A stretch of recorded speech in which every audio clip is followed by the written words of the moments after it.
All right, so being that we're at the California station, I got my own opinions about operating on this or how to come into the station. But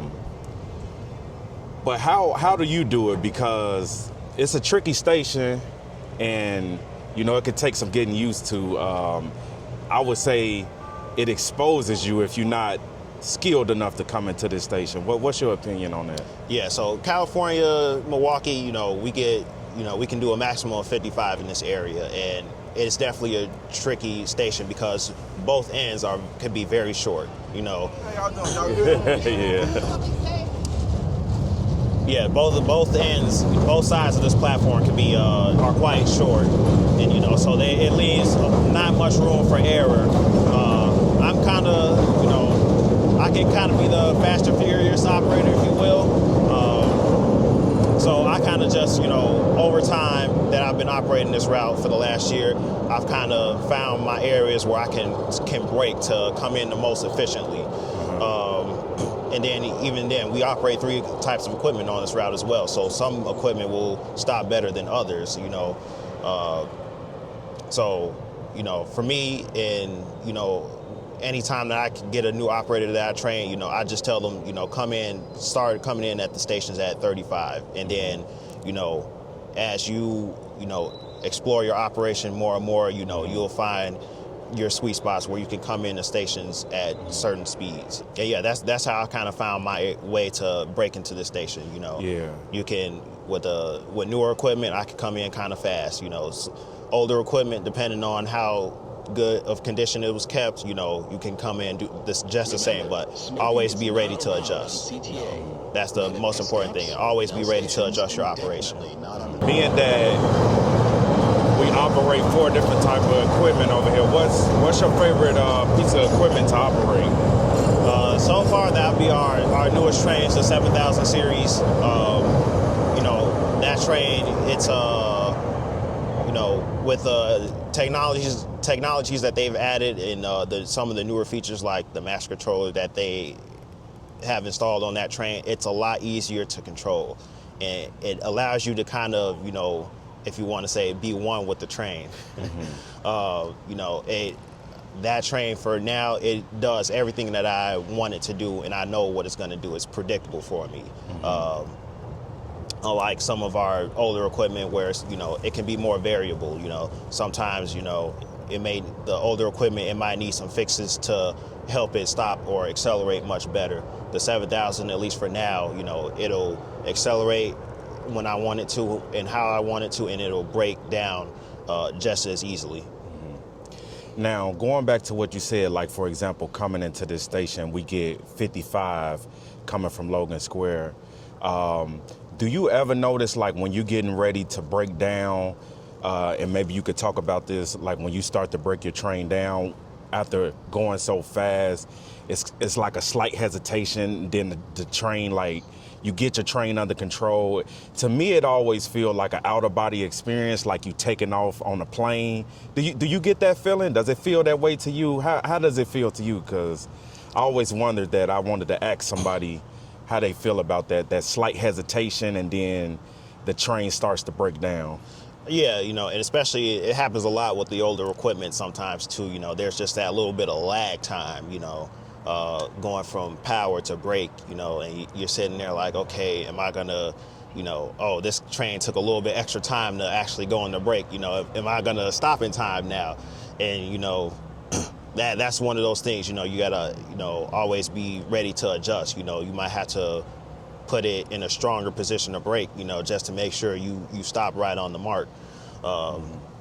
And with the 7000 series, a lot of that lag time, you know, at least for now, because it's newer equipment, you know, it's greatly reduced. So it goes again into that predictability that I love about the train. I can predict what it's gonna do. And yeah, you know, sometimes I do have that out-of-body experience where it's like, oh, wow, this train, you know, oh, it's not slowing down enough, you know, or faster than I think it, you know. But then, you know, but once they really engage, once the brakes really engage for us, you know, they hook on and, you know, you get to stop at the mark.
being, like I said, being from the Blue Line, or like you stated earlier, we get a lot of different equipment, especially old equipment.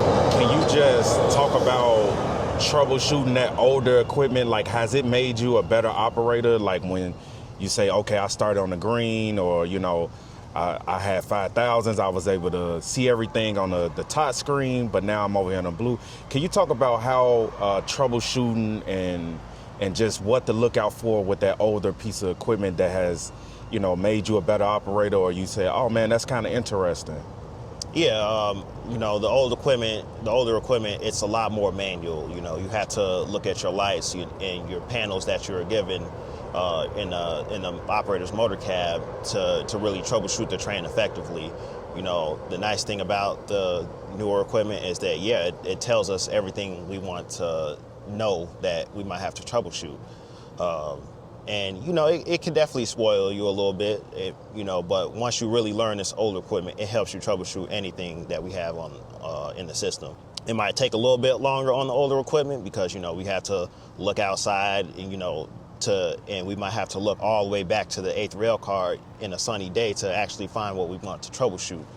But, you know, just say we get a newer piece of equipment, you know, we use that exact same tactic if we don't have the equipment working 100%, and we can still troubleshoot and keep service going. The other side of the track is the northbound side. Can you give a tutorial, or can you explain how you operate into the northbound side of California Station? Yeah, so, you know, like I was explaining earlier, you know, I've gotten a real feel for the equipment and each equipment and what I can kind of, you know, do with each piece of equipment that we have. You know, coming from Western Milwaukee, we get, you know, straight 55, and for the most part, should, you know, infrastructure, you know, prevail well in our favor, you know, we can get well up to 55, 56, 57 miles per hour, depending on that equipment too. You know, so I kind of have my spot just to our south here. There's a little area that I like to use as a point where I can say, all right, it's time to stop the train, and, you know, I'll go from power straight into maximum brake, and normally I'm able to get the train right up to the 8-car marker where we stop most of our trains during the day. So you talk about using landmarks to break your train down. Yeah. Do you remember what that landmark is, like what you use? Yeah. 'Cause I know when I'm coming from northbound, I like to use the buildings. Yeah, so depending on a piece of equipment, we have what we like to call fool's catchers. You know, that's the term that we've come to know working for CTA. Just to ourselves, there's one just wayside of the northbound track. That is about the area that I like to start breaking the train down. You know, if we get a 2600, you know, a lot of times they'll break down pretty well, so you can a lot of times get that train up to about 57. Once you hit 57, you'll be about at that landmark, and, you know, you can put it in brake, and you'll smoothly get right up to the 8, you know, and it'll be a nice smooth stop for passengers. Wow, I like that. That's good stuff, y'all. Okay, so operator, how do you feel about operating on an elevated structure versus subway? What's your thoughts and opinion about that? You know, when I came from the Green Line, it definitely felt like a difference. You know, the elevated, you know, working day and night, you have a better sense of depth, even when you're, you know, at ground level. You know, just say you're in the street level, or you're operating in between the expressway medians. You just have a greater sense of depth. When you first, you know, start in the subway, my first time, I definitely had to find, you know, that depth. And again, it goes to my use of also using landmarks to help me know when it's time to brake in the subway. We have, you know, markers all throughout the subway that help us identify our position. And that, you know, using, you know, your surroundings when you're operating to help your operation helps also improve, at least for me, my operation. And that's one of the ways that help me operate in the subway.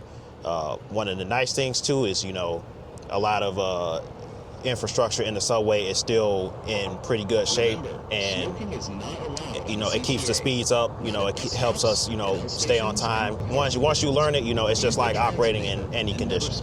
On the CTA. Thank you. My boy.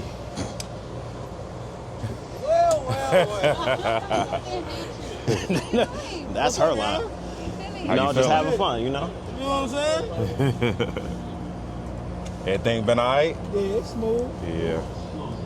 Is he your leader when you leave? Yeah, he my leader. Shoot, when I had 223, Yeah. he's my leader from Forest Park. All right, be safe. See you later. Okay, operator. So in passing, I tend to see you a lot, and I'll be like, man, look how far he's grown. And when I see you, you always got your Oakley shades on. I said, man, he look badass over there, man. You know, he got the look, he got the walk, he got the talk. How does that make you feel, like when you put that uniform on and, you know, you get out here and you service the public? How does that make you feel? It gives me a nice sense of pride, you know, that I come out here, get people to work and get people to home every day. You know, me wearing the shades, you know, it's all, you know, part of, you know, my way of making sure, you know, I come out here and operate, you know, as safely and as efficiently as I can. You know, you want to always be out here in your best shape, and, you know, everything, you know, as that I wear as part of my uniform, you know, it helps me feel really good and helps me keep me in good shape. So you like the comfortability, you talked about being prepared. That's one thing that I've always been big on, and I think that's good information that you're sharing. Just a simple tip of having your sunglasses, having your work gloves and stuff like that. You never want to be out here and needing something and not having it.